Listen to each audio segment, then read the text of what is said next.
A Quiet Place. Bayangin sebuah dunia di mana kalian gak bisa mengekspresikan perasaan kalian. Gak bisa ketawa, nangis, marah, teriak. Sedangkan kalian tahu sendiri manusia tuh gak betah diem-dieman. Jadi ceritanya di film ini mayoritas penduduk bumi udah pada mati karena adanya monster. Monster ini buta, tapi sensitif banget sama suara. Super sensitif. Di sebuah kota yang gak ada penghuninya, di sebuah toko, Evelyn, Lee, dan ketiga anaknya, Regan, anak paling tua, Marcus, dan yang paling kecil, Bo, lagi mencari perbekalan. Jadi mereka tuh ngapa-ngapain gak boleh bersuara. Jalan pelan-pelan, bahkan sampai jinjit. Bicara pakai bahasa isyarat. Isyarat Saraswati. Begitu mereka keluar dari toko, Bo ini mengambil mainan pesawat-pesawatan yang ada baterainya. Sebenarnya nggak dibolehin, tapi diam-diam Megan malah ngasih mainannya ke Bo. Ke Bo, bukan ke Bo. Kemanapun mereka pergi, jalanan tuh harus dikasih pasir dulu, saking nggak boleh berisiknya. Nah, lagi asik-asiknya menikmati perjalanan yang sunyi, ketika melewati jembatan, suara mainan si Bo bunyi. Semua panik. Lee cepat-cepat lari ke arah Bo. Tapi dari samping ada monster yang dengan cepatnya menyikat si Bo duluan.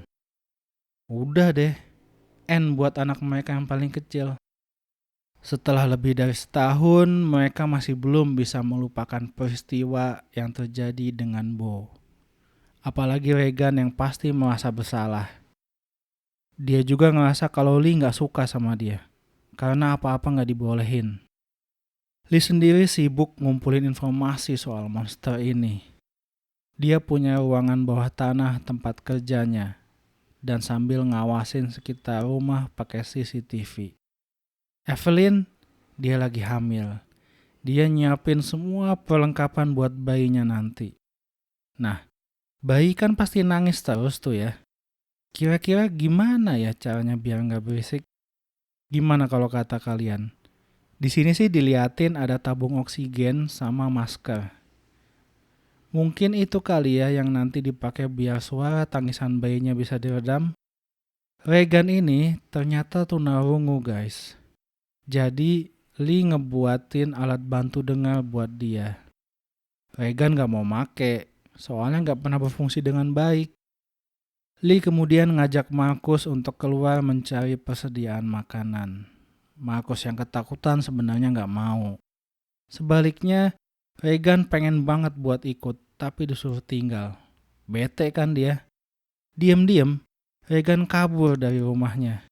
Dia mengunjungi jembatan tempat Bo diserang monster itu. Sedangkan Evelyn bersiap-siap buat lahiran. Dia jalan ke ruang bawah tanah, tapi di tangga telapak kaki Evelyn ketusuk paku dan refleks barang bawaannya jatuh.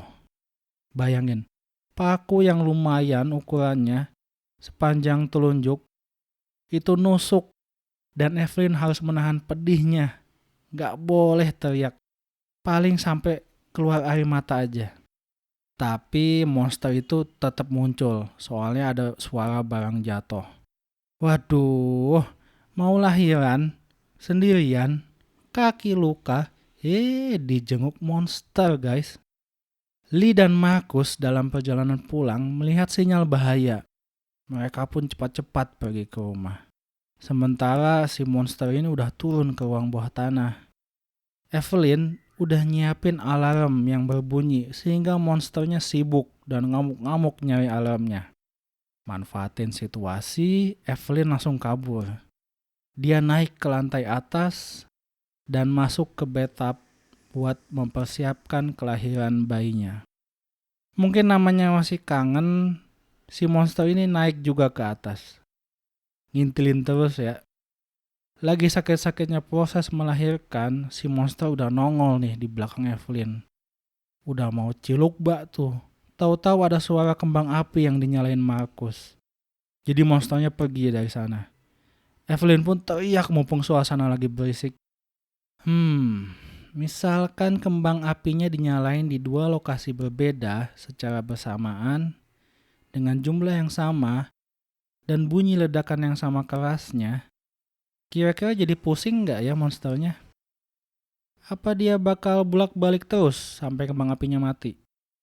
Apa pendapat kalian guys? Lee akhirnya berhasil ke dalam rumah dan menemukan Evelyn. Dia membawa Evelyn dan bayi mereka ke ruang bawah tanah lain yang sudah ditutupi kasur sebagai peredam. Lee juga memasangkan masker oksigen ke bayinya, sehingga suara tangisnya nggak keluar.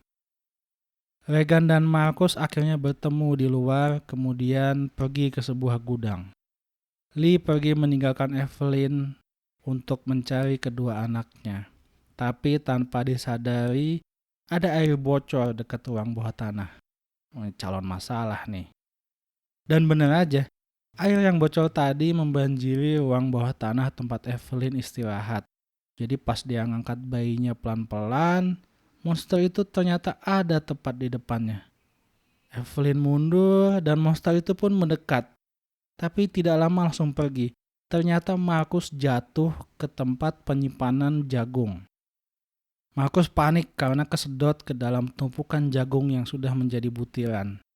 Regan coba ngebantu tapi dia juga ikut kesedot. Mau dong disedot. Si monster muncul nih, tapi gak lama dia pergi lagi.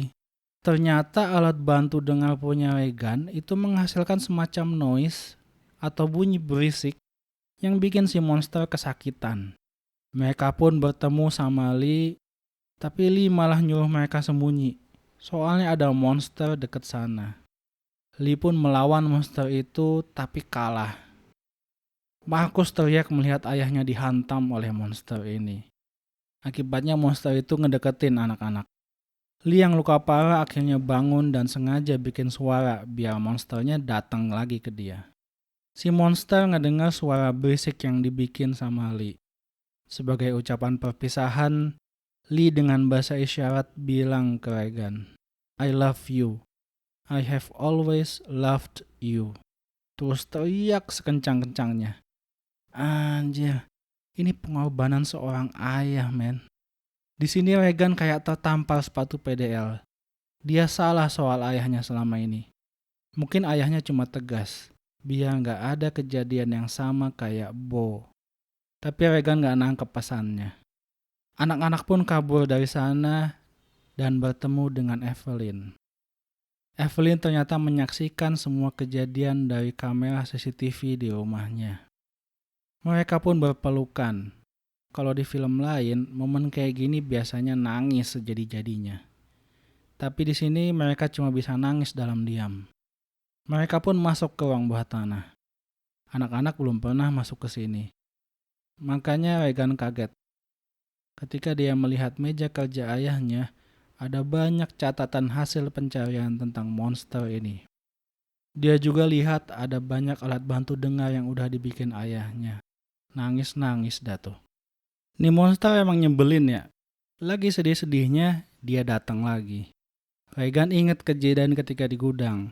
Jadi dia nyalain alat bantu dengarnya, terus dideketin ke mikrofon. Dan si monster pun roboh. Tapi nggak tahu pingsan atau mati. Kalau pingsan, bolehlah dicoretin mukanya. Regan berhasil menemukan kelemahan monster ini. Jawaban yang selama ini belum pernah didapatkan sama ayahnya. Si monster ternyata bangun guys. Dan langsung dihadiahi tembakan shotgun di mukanya sama Evelyn. Well done, Mami. Apakah mereka bisa bernafas lega? Lee berhasil mengetahui kalau sejauh ini total ada 3 monster. Begitu lihat di CCTV, yang 2 lagi mendekati rumah mereka. Regan pun ngebesarin volume mikrofonnya. Evelyn ngokang shotgunnya. Marcus mendekap adiknya yang masih baik. Wah, ladies in action nih. Dan film pun berakhir. Gimana pendapat kalian tentang film ini? Apa pelajaran yang bisa kita ambil? Bagian keduanya udah keluar ya. Penasaran kan gimana kelanjutan kisah mereka di dunia sunyi ini? Share ya pendapat kalian di kolom komentar. Sekalian kalau mau ngasih saran atau komentar lainnya silahkan. Like video ini, subscribe, share ke teman-teman kalian. Dah.